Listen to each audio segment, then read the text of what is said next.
بسم اللہ الرحمن الرحیم۔ السلام علیکم ورحمۃ اللہ وبرکاتہ۔ امید ہے کہ آپ سب اللہ تعالیٰ کے فضل و کرم سے خیریت سے ہوں گے۔ آج ہم سورہ یاسین کا آغاز کرنے جا رہے ہیں۔ پارہ نمبر 22 میں یہ شروع ہوتی ہے اور 23ویں تک جاتی ہے۔ قرآن پاک کی ترتیب کے لحاظ سے یہ 36 نمبر پر ہے اور اس کی ٹوٹل 83 آیات ہیں۔ آج کے لیسن میں ہم اس کی 5 آیات سیکھیں گے، لیکن اس سے پہلے میں واضح کر دوں کہ نبی کریم صلی اللہ علیہ وآلہ وسلم نے سورہ یاسین کو قرآن کا دل قرار دیا ہے، جیسے سورہ فاتحہ کو ام الکتاب قرار دیا، ٹھیک ہے، اور مطلب اسی طریقے سے سورہ رحمان کو عروس القرآن قرار دیا گیا۔ تو یعنی یہ کسی نہ کسی طریقے سے آپ یہ کہہ لیں کہ صورتوں کو آپ صلی اللہ علیہ وسلم نے جو ہے وہ ان کی فضیلت بیان کرتے ہوئے اس طرح کے الفاظ فرمائے ہیں۔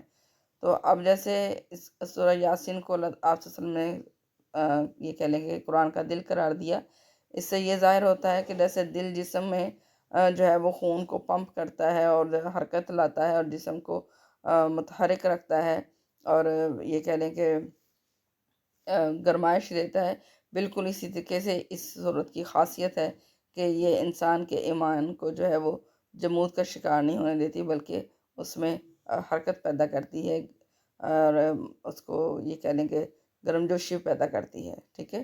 تو آج ہم اس کا آغاز کریں گے۔ درود پاک پڑھتے ہیں۔ اللہم صلی وسلم وبارک علی سیدنا محمد۔ اعوذ باللہ من الشیطان الرجیم، بسم اللہ الرحمن الرحیم۔ یاسین۔ یاسین ایز یوزول حروف مقطعات، جیسے ہم پیچھے بھی صورتوں میں پڑھتے آئے ہیں۔ قرآن پاک میں بہت ساری صورتوں کے آغاز میں اللہ تعالیٰ نے حروف مقطعات جو ہے وہ نازل فرمائے۔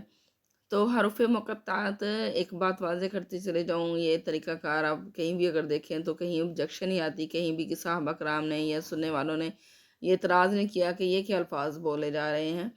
تو اس سے یہ ظاہر ہوتا ہے کہ عربوں میں بھی جو ہے یہ ان کا اسلوب بیان تھا، ان کا طریقہ کار تھا کہ وہ اس طرح کے الفاظ بولا کرتے تھے، اور سننے والا جو ہے وہ ان کا معنی مفہوم سمجھ جاتا تھا، مراد لے لیتا تھا کچھ نہ کچھ بھی اس کا معنی۔ تو اسی لحاظ سے اللہ تعالیٰ نے بھی جو ہے وہ یہ طریقہ کار اختیار کیا، جبکہ یہ اب اس کے بعد میں نہیں ملا، یعنی عربی زبان میں ان کا استعمال نہیں ہوا، لیکن بہت سارے خطیب شاعر جو ہے وہ اپنے کلام میں اس طرح کے حروف استعمال کیا کرتے تھے۔ تو اسی طریقے سے یہاں بھی اللہ تعالیٰ نے جو ہے وہ اس کا آغاز کیا یاسین سے۔ یا کا مطلب اے، یعنی یہ حرف ندا لیا جاتا ہے، اور سین سے مراد انسان یا شخص لیے گئے ہیں۔ تو یعنی ان کا اصل معنی و مفہوم تو ہم نہیں جانتے، یہ اللہ اور اس کے رسول کے سوا کسی کو علم نہیں ہے، لیکن جو بھی ایسے حروف ہیں ان سے صحابہ کرام نے خود کوئی نہ کوئی معنی جو ہے وہ اخذ کیے ہیں۔ تو اس کا معنی جو ہے وہ اخذ وہ جو کیے جاتے ہیں، اصل میں نے بتایا کہ اس کا معنی کوئی بھی نہیں ہے، اللہ اور رسول کے سوا کوئی نہیں جانتا، لیکن جو صحابہ کرام نے اس کا معنی اخذ کیے ہیں وہ یاسین سے اے انسان یا اے شخص، یا بعض صحابہ کرام اس کو یا سید یعنی کہتے ہیں، اس کا معنی لیتے ہیں، ٹھیک ہے۔ والقرآن الحکیم، واو قسم کے لیے استعمال کیا جاتا ہے، واو کا معنی اور بھی ہے، اور قرآن پاک میں بہت ساری جگہوں پر بہت ساری چیزوں کی اللہ تعالیٰ نے جو ہے وہ قسم کھائی ہے۔ تو یہاں قسم اللہ تعالیٰ نے کس چیز کی کھائی ہے؟ قرآن کی، اور ساتھ میں کیا قرآن کی صفت کیا بیان کی ہے؟ حکیم، کہ وہ حکمت بھرا ہے، ٹھیک ہے، یعنی حکمت بھرے قرآن کی قسم۔ انک لمن المرسلین، انک بے شک آپ، لمن المرسلین ضرور رسولوں میں سے ہیں، انک بے شک آپ، لمن المرسلین ضرور رسولوں میں سے ہیں۔ مرسل رسول سے ہے، رسول کا مطلب ہوتا ہے وہ شخصیت جس کو جو ہے وہ ہدایت کے لیے چنا گیا، بھیجا گیا۔ تو مرسل کا مطلب ہوتا ہے بھیجا ہوا، ٹھیک ہے، بھیجا گیا یا بھیجا ہوا۔ تو جو بھیجی ہوئی شخصیات ہیں اس میں سے اللہ تعالیٰ فرما رہے ہیں کہ آپ ہیں۔ لام زبر لا کا مطلب ہے ضرور، من سے، ضرور آپ رسولوں میں سے ہیں، انک لمن المرسلین، بے شک آپ رسولوں میں سے ہے۔ ان ساری چیزوں کی وضاحت جو ہے وہ میں بعد میں کرتی ہوں، پہلے ہم اس کا ترجمہ کر لیتے ہیں۔ علی صراط مستقیم، اولا پر، صراط راستے، مستقیم سیدھے، سیدھے راستے پر ہیں۔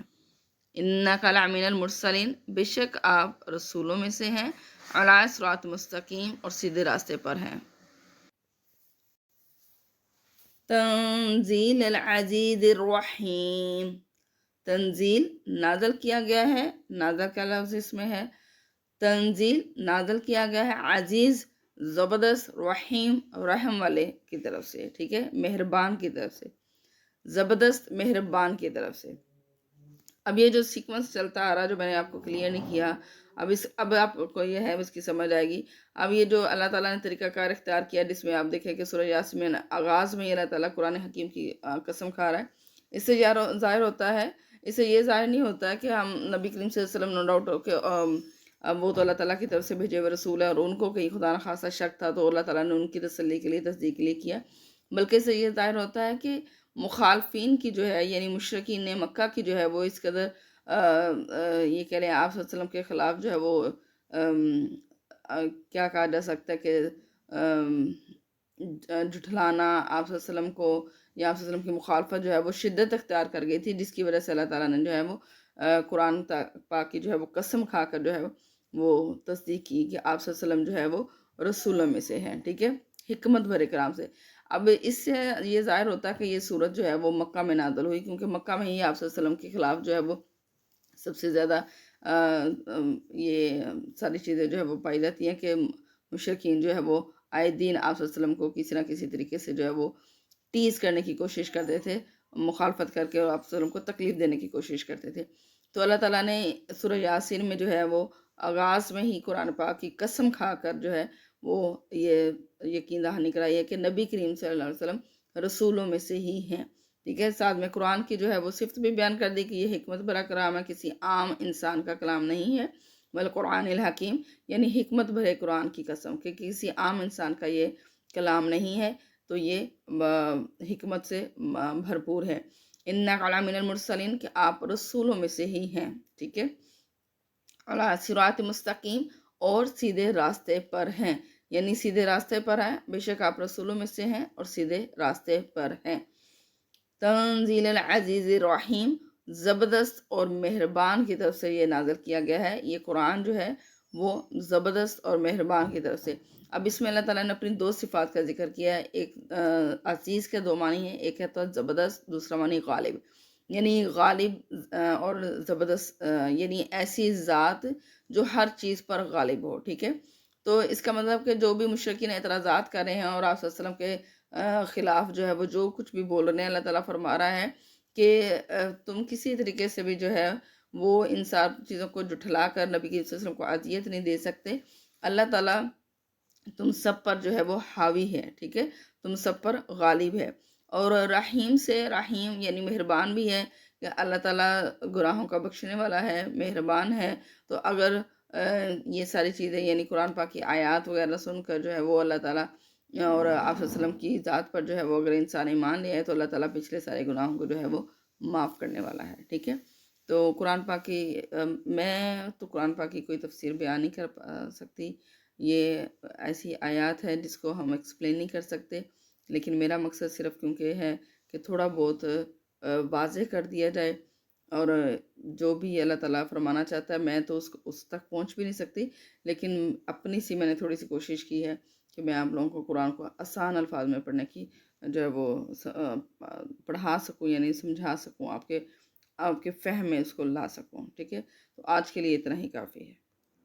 آخر میں نبی کریم صلی اللہ علیہ وسلم پر درود پاک بھیجتے ہیں۔ صلی اللہ علی حبیبی سیدنا محمد و آلہ و صحبہ و ازواجہ و بارک وسلم علیہ۔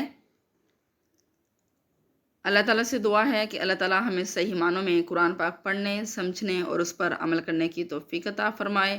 وآخر دعوانا ان الحمد للہ رب العالمین۔ اللہ ہم سب کا حامی ناصر ہو، آمین۔ اللہ حافظ۔